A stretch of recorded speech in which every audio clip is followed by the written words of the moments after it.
If you guys are anything like me, you enjoy events, any type of gaming event where you can seek your teeth into some new information. And it looks like Microsoft has announced some form of event coming out actually not too far from now. And I want to talk about that. But before we get on to the video, definitely hit that like button if you guys enjoy the video. You can always subscribe to the channel for weekly content. And don't forget to go over there and follow me at Twitter at LordAddictIOP. Without any further ado, let's talk about this event that's happening this month.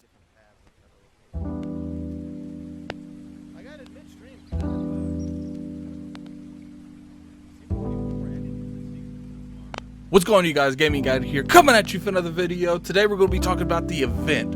There's an event that Microsoft's going to be doing. It's going to be March the 26th, 9 a.m. Pacific. This is going to be a, pretty much dedicated to indie titles. It's sponsored by Idea program, the program that Microsoft does to highlight indie games. Now, they did say second extension, The Ascent is going to be there, The Wild at Heart, Void Train, Evo 1, I don't know what that is, and Stalker 2. A lot of people are very excited about Stalker 2. I myself didn't look like a game that I would try, but it's going to be in Game Pass. Why wouldn't I try that?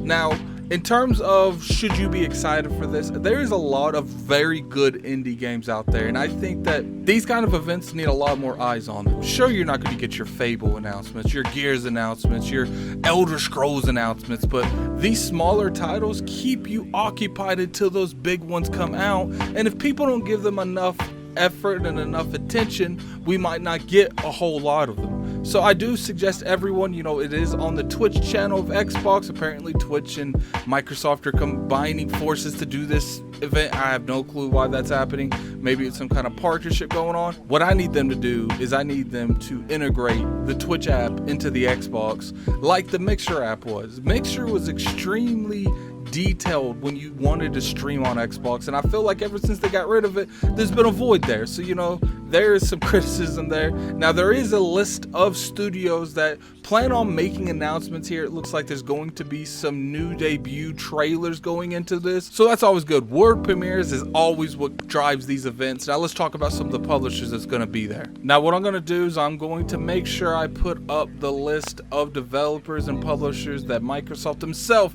has admitted is going to be at this event. Now, I know I have told you guys that before and it hasn't been on the screen, but I'm going to double check and make sure this is on the screen. So let's bam, right there. So as you can see, Devolver is going to be there. Now, they're probably one of the biggest, if not the biggest, indie developer there. You got Humble Bundle, you got Double 11, you got Team 17, a huge presence there. You got Raw Fury, which is kind of curious because I'm pretty sure Microsoft has a couple games that we haven't even really seen that's been announced years ago that is from Raw Fury. So it's going to be really interesting to see exactly what comes out of there. Curve Digital, Deer Village, Code Sync.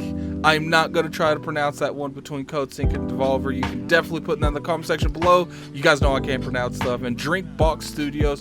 The only one here I really know is Devolver, Raw Fury, and Team 17. And the one beside Devolver and Code Sync, I don't really know what Double 11 is or Deer Village. Deer Villagers, I don't know what that is. But as far as if you should be excited for this, like I said, you got to keep your expectations in check. Don't expect huge announcements at this, but I do think we're going to get a lot of unique games coming out of this. This is going to be the opening thing that they use. This is going to be the pre-show right before they show whatever the June-July event. Now, I don't know, they might do 3. I've been told they're doing a Bethesda and a Microsoft conference, so that might be interesting as well. Maybe we'll get one in June, July. It's kind of interesting. We might get some type of digital event every month for the next 5 or 6 months from Microsoft. We get this one this month. Next month we might get like some kind of third-party event. Maybe the month after that we get the Bethesda event, and the month after that we get the Microsoft event. That seems kind of far-fetched. I don't think something like that would happen, but it would be interesting if it would happen. I think Microsoft has a lot to show, and I think that right now it's the perfect time to be coming out there with the information. We have huge Twitter influencers saying that Game Pass isn't done this year either. So I expect maybe a Persona to come out. I'm probably going to make a video on that. I expect a lot more Japanese influenced games to come to Game Pass, and it's kind of curious. I'm excited for what's going to happen this year. But you know, that's pretty much the video. It's just a little bit of a deep down on whether or not you should be excited for this. Now, it's like I said, I think you should. I do think you need to keep your expectations in check, but I think this is something that you can watch, that you can get a little bit of an insight on what the indie scene is going to be on the Microsoft platform in probably the next year to two. But anyway, tell me what you guys think in the comment section below. This is Gaming Addict. I'm out of here. Peace.